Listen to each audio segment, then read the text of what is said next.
can't you come out any faster? I got a dish deadline. Hey, Izzy, what's going on? Me and Bert tried to experiment. It was a total bust. Well, don't blame me. It's not my fault. I mean, literally, it busted everywhere, and now I gotta clean up Dr. Jeff's equipment before he finds out. How are you gonna do that? I mean, look at all this stuff. I added hydrogen peroxide with dish soap in this container. So I'm hoping that by the time I add this catalyst, it'll cause a reaction, and soap bubbles will go everywhere, and I can just clean it up at once. Okay. Well, here goes nothing.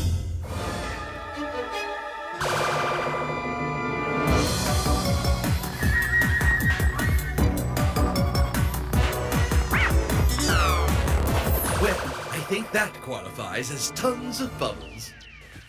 Look at this mess. Hey, Dr. Jeff, I can explain. We were just... This is fantastic.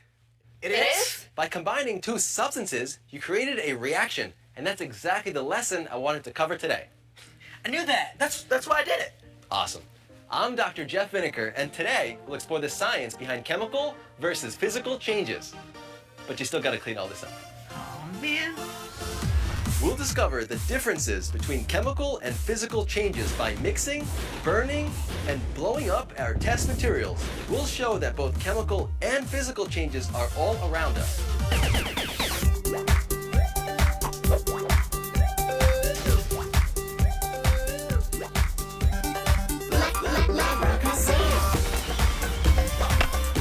With Dr. Jeff.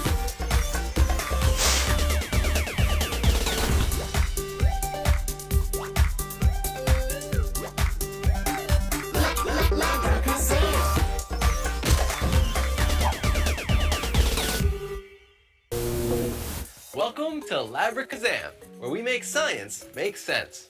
So, what do you guys think? Was Izzy's experiment an example of a chemical change or a physical change? What exactly is the difference? Good question, Zoe. In a chemical change, we form an entirely new substance. In a physical change, we don't. So when we mix things together and a new substance is formed, it's called a chemical reaction. Let's break it down.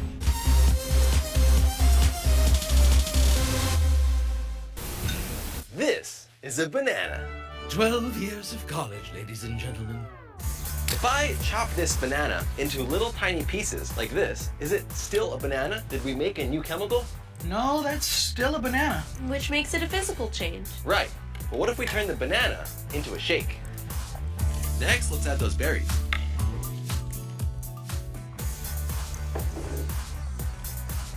And now, the secret ingredient.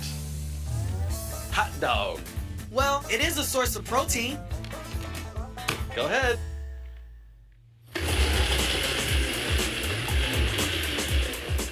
So, is this a new substance? No, all the ingredients are just mixed together, so it's a physical change. That's right. Now, it's snack time. It's all yours, Izzy.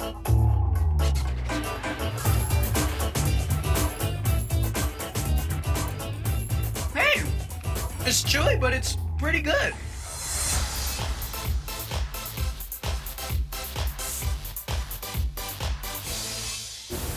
Physical changes often happen when matter changes states. This solid spoon is made of a metal called gallium. Zoe, why don't you take the spoon and stir it into the very hot water?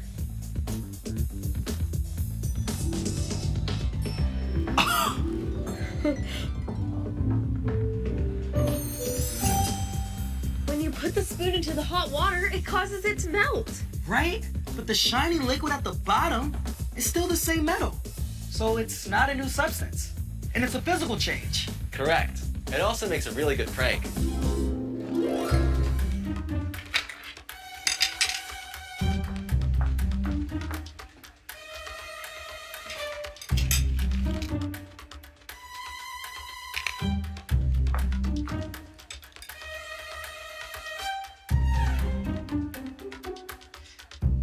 Jeffrey! I said no more gallium metal in this house! So those were physical changes. A chemical change is different. It forms entirely new substances. Hey Bert, do you have those chocolate candies? Those were for an experiment? I thought they were for dessert. Okay, how about that saltwater taffy? Those were for an experiment too? Is there any candy you didn't eat? Yes, this gummy candy got stuck to my arm. Thank you. This gummy candy is made of sugar. Let's see what happens when we toss it into this tube of oxidizer. That's a chemical that provides a lot of oxygen to help things burn. Don't try this at home. Here we go.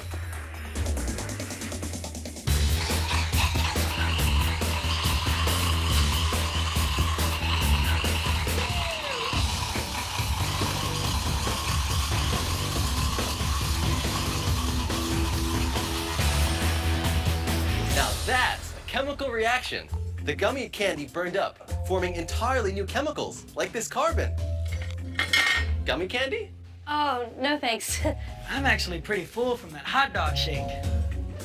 Yes, please. Now it's time to put our new knowledge of chemical versus physical changes to the test. This first one is a classic, but with a twist.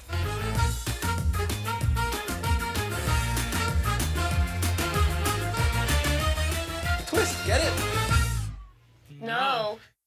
Anyway, we're going to need a drinking glass. Zoe, could you get one, please? No problem. For this science trick, you're going to need a bottle of soda, Mentos, fishing line, and scissors. First, you're going to poke a hole in the center of the Mentos and tie fishing line around it. Open up the bottle and lower it in, but don't drop it in. Now just put on the cap to hide the Mentos. And lastly, cut the evidence. Presto! Oh my gosh, I can't wait to see the look on her face. Don't try this at home or near any electronics. Here you go. Thanks, Zoe. Could you pour a glass of soda, please? That's it? Really, Doc? Your experiments are starting to get a little bit...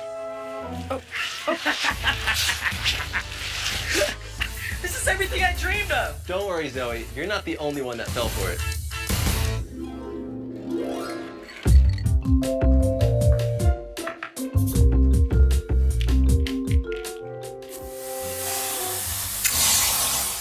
Jeffrey! I said no more science pranks in this house!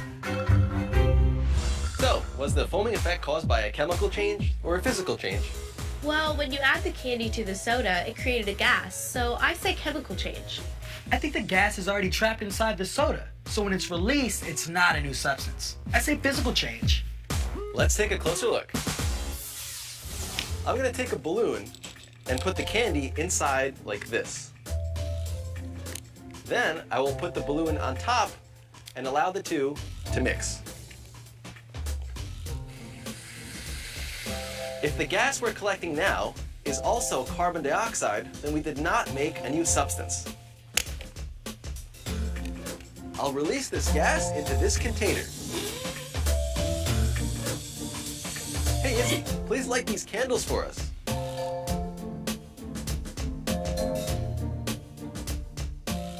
Carbon dioxide gas is heavier than air. So if you were to pour it onto lit candles, it would displace the air and the candles would have no oxygen, so they would go out. So Zoe, why don't you take this pitcher of gas and carefully pour it here on top of the candles. I never knew you could pour gas you can't even see.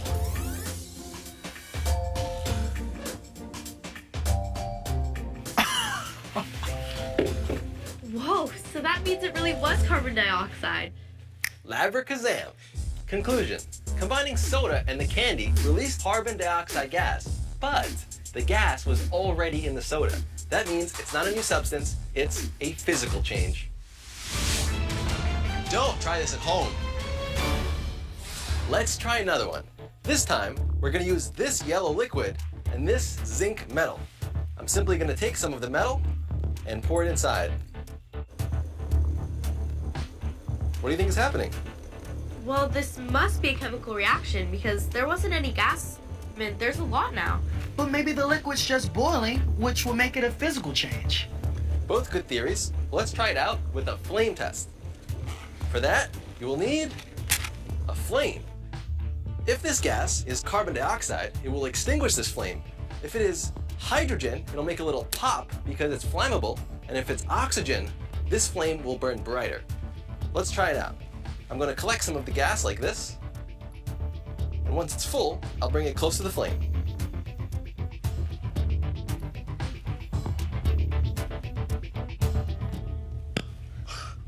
hydrogen.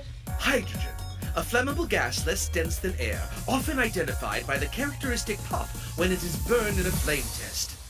So we made a new substance. This is a chemical reaction. Labracazam. There's a more exciting way to verify this, but we're gonna need a lot more gas. Back to the safety zone. Don't try this at home. I'm going to create soap bubbles of hydrogen gas using the hydrogen gas in this balloon and soapy water. Don't try this at home. Here we go.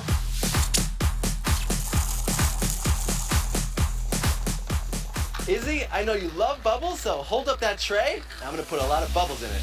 Got it. There. All right, Zoe, you're gonna light it on fire. 3, 2, 1.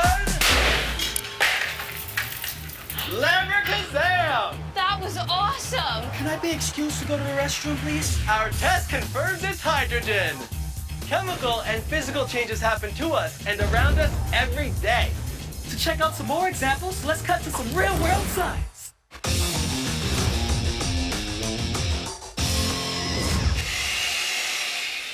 Here I'm whipping up egg whites to make frosting. Since I'm just mixing them with air, it's a physical change. When making toast, intense heat causes the bread to burn, which means chemical change. Hot chemical change. When you turn on a light bulb, the filament glows because it gets very hot, but no new substance is being formed. Physical change.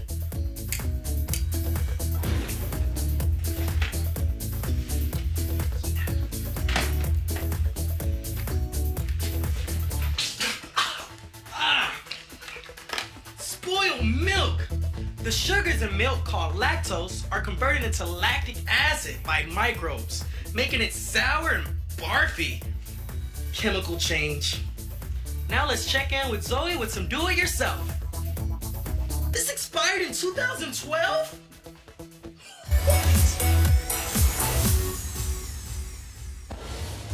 Today, I'm going to show you how to create a secret message using a chemical change.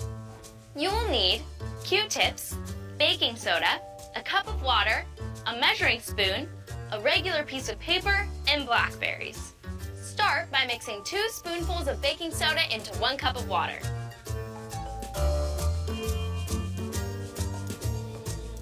Give that a nice stir for about 15 seconds. It's okay if all the baking soda doesn't dissolve. Next, take your Q-tip and dip it into the liquid. Dab it off on the side of the glass and write a simple message in the middle of the paper. Then let it dry for about 10 minutes. It looks like there's nothing there, but when the water evaporated, it left streaks of baking soda crystals on the paper. The baking soda crystals are white, just like the paper, so you can't see it. To reveal the secret message, we'll use a chemical reaction. That's where the blackberries come in. Carefully rub the berry onto the paper. As the juices come out, smudge them across your entire message. Labracazam! The secret message is revealed thanks to the chemical reaction between the purple pigment in the blackberry and the baking soda. The reaction forms a new substance that's blue. The change only happens when the 2 chemicals are mixed together. Do you think this would work with any other fruits? What if you replace the baking soda with something like salt or sugar? Try it yourself. Now, let's review. Today, we learned that in a chemical change, we form entirely new substances. And in a physical change, we don't form a new substance. Physical changes also occur when matter changes states between solid, liquid, and gas. Great lessons today, Dr. Jeff. You look like you could use a refreshment. Oh, thanks, guys. Nothing sounds better than a nice hot cup of... Oh, guys. And the prankster's finally been pranked. Yeah, I deserve that. Join us next time on Labracazam. I'm Dr. Jeff. I'm Izzy. I'm Zoe. I'm Bert. And remember, always question, always wonder.